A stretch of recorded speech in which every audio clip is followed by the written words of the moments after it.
The murderous and barbaric president of Iran has died. Ebrahim Raisi, otherwise known as the Butcher of Tehran for his 1998 massacre of over 3,000 political prisoners, is now pushing daisies, and his death has left a power vacuum in his country, which no doubt will soon be filled. As reported by the UK Daily Mail, they wrote that the daughters of a 62-year-old Iranian woman who was one of the hundreds of people shot dead by security forces during the nationwide fallout following the death of Mahsa Amini in September of 2022. She's a woman who wasn't wearing the proper dress, ended up in jail, and dead shortly thereafter.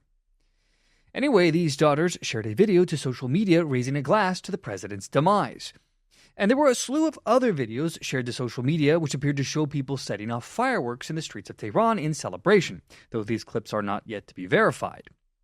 One appeared to show people in London waving the historic flag of Iran with a golden lion at its center, a sign of protest against the Tehran regime. However, not all Iranians celebrated the news, the Daily Mail writes. Hundreds took to the streets of Tehran today clad in black and holding pictures of Raisi, and many looked visibly distraught over the news of their president's death. Now, Raisi, who became a president of Iran in 2021, was widely seen as a vassal for the regime and a yes-man to the supreme leader Ali Khamenei. He stormed to the presidency with a huge majority following the 2021 elections, but less than half of Iran's electorate turned out to vote after many more moderate candidates were barred from running. Translation, there was no point in going to the polls when any candidate that didn't fall in line with the dictatorial regime was eliminated. Anyway, the Daily Mail goes on to write that Raisi quickly worked his way to the top and in doing so earned himself the moniker the Butcher of Tehran.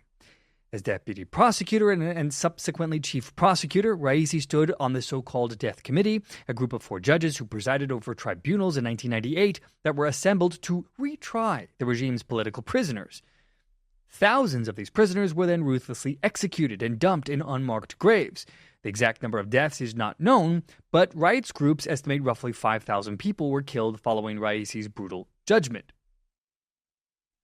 Now, not only was Raisi loyal to the Republic and its supreme leader, but throughout the 1980s he had developed a close relationship with the then president of Iran, Ali Khamenei. Khamenei went on to become Iran's supreme leader following the death of Khomeini in 1989, and is undoubtedly responsible for charting Raisi's path to the presidency in 2021. Following Raisi's election, his hardline position became yet more evident, no surprise, and in 2022 he ordered tighter enforcement of Iran's hijab and chastity law restricting women's dress and behavior. It was under these orders that a 22-year-old Mahsa Amini was detained in September of 2022 by Iran's morality police for wearing improper hijab, and died 3 days later in hospital, sparking mass unrest. The resulting months of nationwide protests presented one of the gravest challenges to Iran's clerical rulers since the 1979 Islamic Revolution. Hundreds of people were killed, according to rights groups, including dozens of security personnel who were part of a fierce crackdown on the demonstrator. The president said acts of chaos are unacceptable.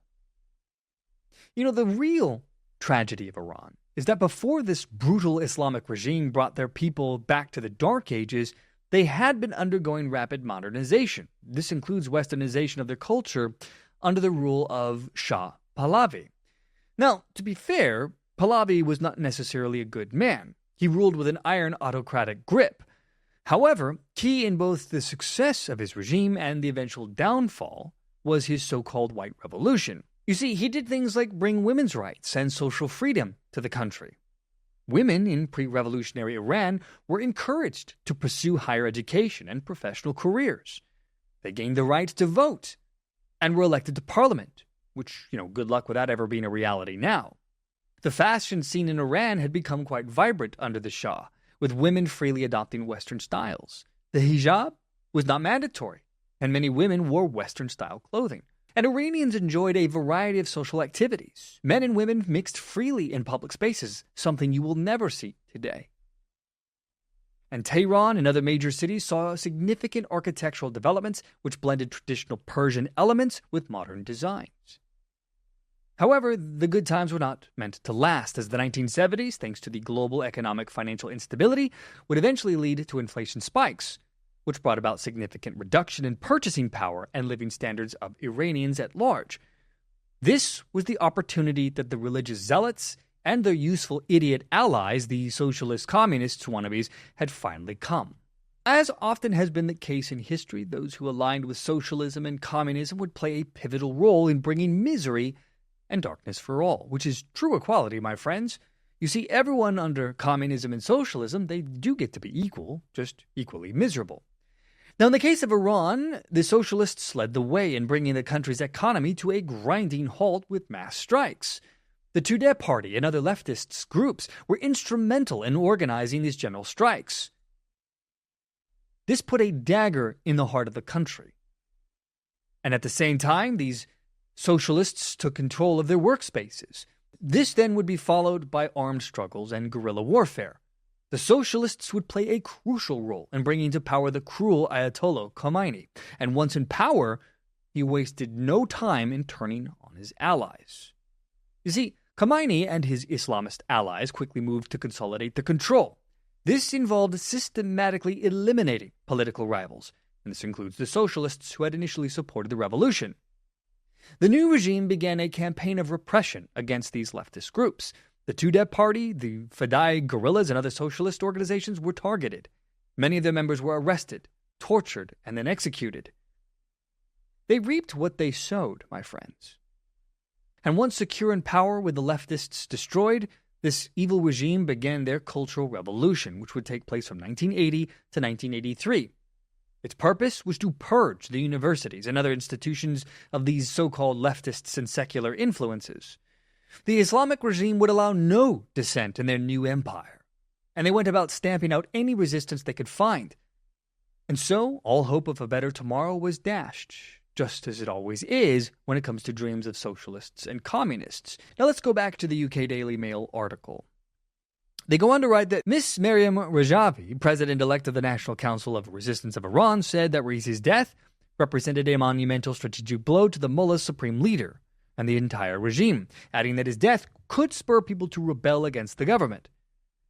And she went on to add that the curse of mothers and those seeking justice for the executed, along with the damnation of the Iranian people and history, marked the legacy of Ebrahim Raisi, the notorious perpetrator of the 1988 massacre of political prisoners.